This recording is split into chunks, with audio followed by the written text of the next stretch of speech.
ये बहुत आसानी से भूला जाने वाला वाकया नहीं है। क्या जो दिल्ली में देखने को मिला है और जो गुस्सा युवाओं का निकल रहा है, तो क्या इसका आने वाले समय में जो राज्य जो पॉलिटिकली बहुत सेंसिटिव है, खासतौर पर उत्तराखंड में भी परीक्षाओं को लेकर के बहुत बड़े सवाल खड़े होते रहे हैं। पेपर लीक से लेकर के बहुत सारे लोगों की गिरफ्तारियां हुई हैं। क्या जो दिल्ली में जो देखने को मिला है जंतर मंतर पे, वो तस्वीरें उत्तराखंड के चुनाव में, उत्तर प्रदेश के चुनाव में भी असर डाल सकती हैं। धर्मेंद्र प्रधान को बचाने की कोशिश की जा रही है। ये अपने आप में बीजेपी आरएसएस के लिए एक अलार्मिंग मैसेज निकल की तस्वीरें।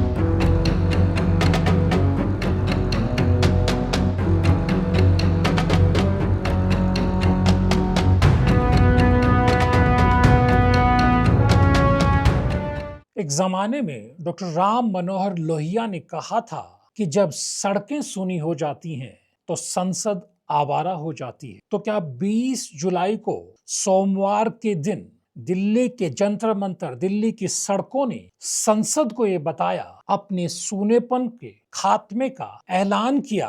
तो क्या संसद ने भी, सत्ता ने भी खुद के इस आवारा रुख का एहसास दिल्ली पुलिस की ज्यादती बर्बरता के जरिए कर दिखाया? यह अपने आप में बहुत बड़ा सवाल है, जो शायद ही देश में कोई ऐसा घर हो जिसके ड्राइंग रूम में यह सवाल बच्चों और अभिभावकों के बीच में डिस्कस नहीं हो रहा हो।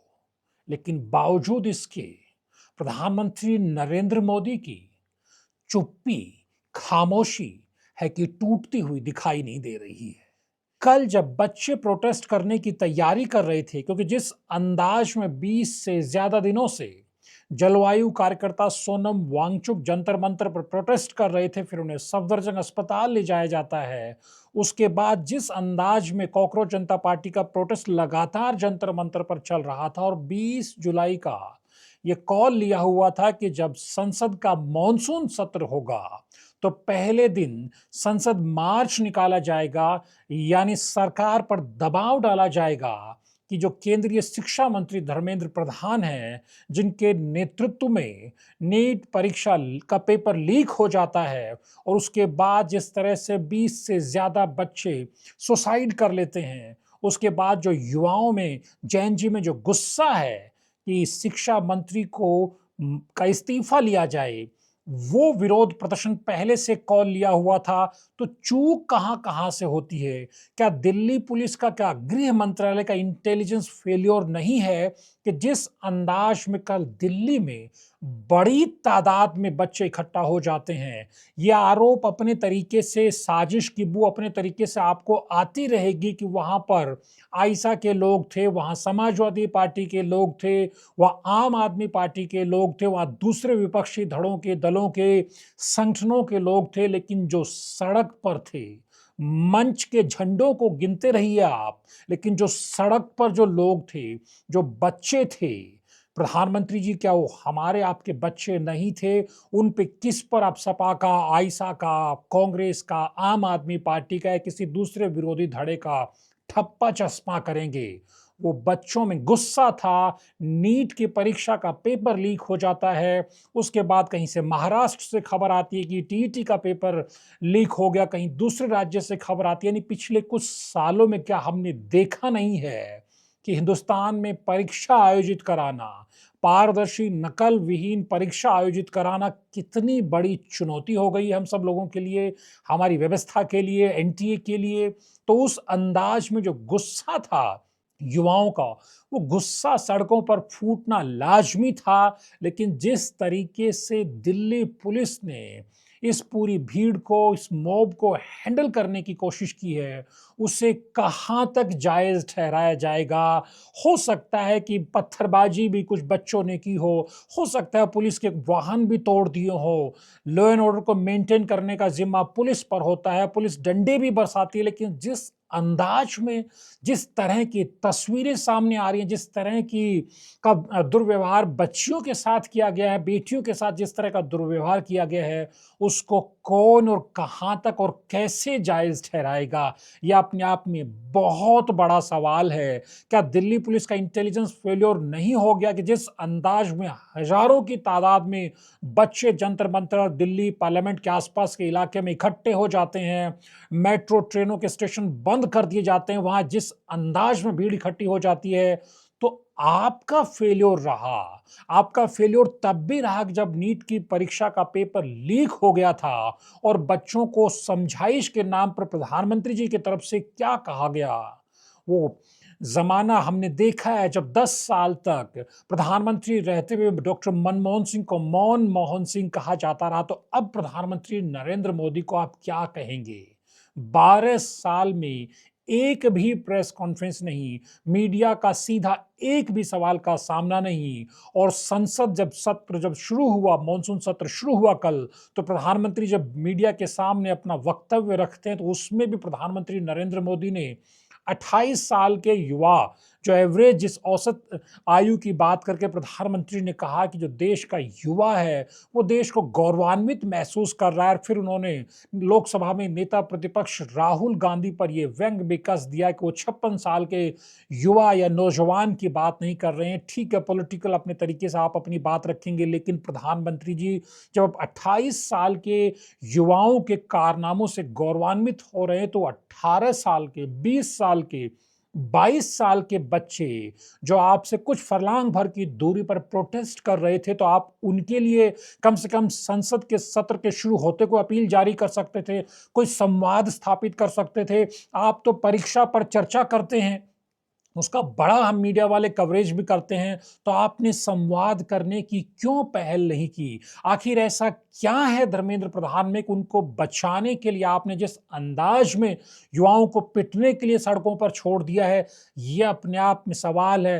हो सकता है विपक्ष अपने तरीके से इस मुद्दे पर पॉलिटिक्स कर रहा हो, राजनीति कर रहा हो, ये उसका काम है, लेकिन जिस तरीके से जो बच्चे पिटे हैं, क्या वो सपाई कार्यकर्ता थे, क्या वो कांग्रेसी कार्यकर्ता थे, क्या वो आम आदमी पार्टी के कार्यकर्ता थे, वो एक तरह से जिस तरह से परीक्षाओं को लेकर के सिस्टम से जो विश्वास टूटा है, उसकी तस्दीक करने के लिए कल दिल्ली में जुटे थे। वो किसी सपा के कहने से, किसी बसपा के कहने से, किसी भीम आर्मी के कहने से या किसी कॉकरोच पार्टी के कहने भर से नहीं आए थे। ये उनके भीतर से लिया गया कॉल था, क्योंकि जिस अंदाज में आए दिन परीक्षा के पेपर लीक होने की खबरें उत्तराखंड से लेकर देश के किसी भी राज्य से आती रही हैं, उन सब चीजों ने उन उन युवाओं को उद्वेलित किया था, जिनमें बेरोजगार युवा भी थे और कुछ बच्चे जो नीट और जेई जैसी परीक्षाओं की तैयारी करने वाले बच्चे भी थे। उन पर जिस तरीके से अमानवीय तरीके से आंसू गैस के गोले दागे गए, लाठियां बरसाई गई हैं,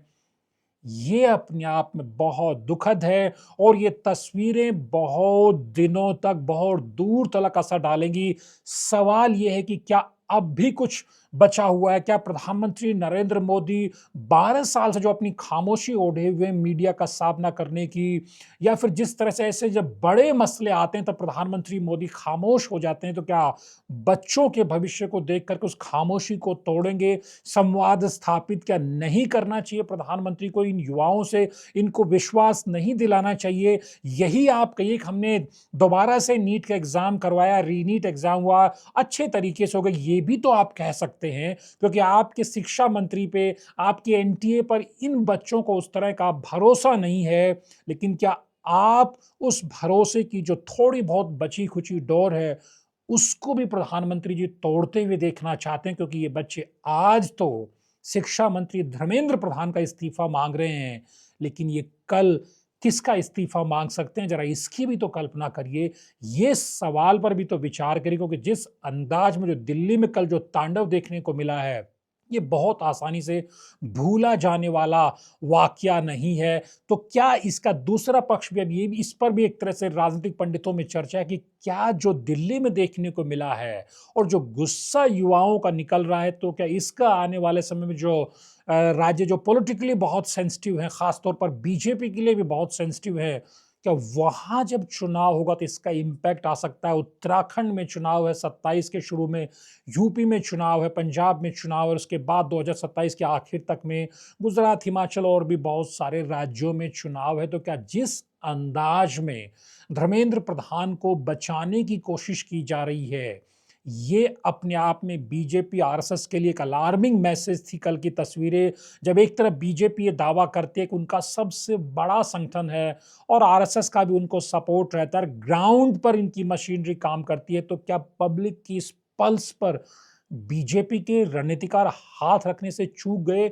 और जिस अंदाज में प्रोटेस्ट हुआ, उसके बाद उत्तराखंड में भी आज प्रोटेस्ट देखने को मिला है बेरोजगार युवाओं का, ये क्या इंडिकेट करता है? क्योंकि उत्तराखंड में भी परीक्षाओं को लेकर के बहुत बड़े सवाल खड़े होते रहे हैं, पेपर लीक से लेकर के बहुत सारे लोगों की गिरफ्तारियां हुई हैं, बड़े बड़े दिग्गजों की यहाँ उत्तराखंड में। तो जो पीसीसीएफ जैसे पदों पर बैठे हुए लोग थे, जब वो आयोगों में बिठाए जाते हैं तो भर्ती की परीक्षाएं लीक होती हैं, वो जेल की यात्रा करते हैं। हाकम सिंह जैसे उदाहरण भी हमारे सामने। क्या जो दिल्ली में जो देखने को मिला है जंतर मंतर पे, वो तस्वीरें उत्तराखंड के चुनाव में, उत्तर प्रदेश के चुनाव में भी असर डाल सकती हैं? तो क्या जिस तरीके का जो मंजर देखा गया है, उसके बाद भी धर्मेंद्र प्रधान में कोई नैतिकता बची है? वो नैतिकता के आधार पर क्या उनको नहीं देखना चाहिए कि युवाओं में उनको लेकर किस तरह का असंतोष, गुस्सा और अविश्वास है? अगर आगे की भर्ती परीक्षाओं को लेकर के और शिक्षा मंत्रालय की विश्वसनीयता को बहाल भी अगर रखना है, तो क्या एक मंत्री के जाने से ऐसा क्या पहाड़ गिर पड़ेगा? ऐसा कौन सा खतरा आ जाएगा? ये सवाल प्रधानमंत्री नरेंद्र मोदी और गृह मंत्री अमित शाह के सामने भी है, बीजेपी और आरएसएस के सामने भी है। क्योंकि सिर्फ ये कह करके कि ये श्रीलंका, नेपाल और बांग्लादेश जैसे हालात या हिंसा के हालात कुछ लोग, कुछ जो देश विरोधी ताकतें बना देना चाहती हैं, सिर्फ इतने भर से बात नहीं बनने वाली है। यकीन मानिए इसका बहुत गहरा असर हुआ है। और अगर आज भी आप इस तरह की साजिश की बू देख करके इसे नजरअंदाज करते रहेंगे, तो कौन जाने आने वाले समय में जब चुनावी लड़ाई छिड़ेगी, तब जो दिल्ली की तस्वीरों ने का जो इम्पैक्ट है, वो इम्पैक्ट वहां देखने को मिलेगा। आप इस वीडियो को देख करके क्या सोच पा रहे हैं? आप इस मुद्दे पर क्या विचार रख रहे हैं? कमेंट करके जरूर बताइए। चैनल के इस वीडियो को लाइक भी कीजिए, चैनल को सब्सक्राइब करना भी मत भूलिए। नमस्कार।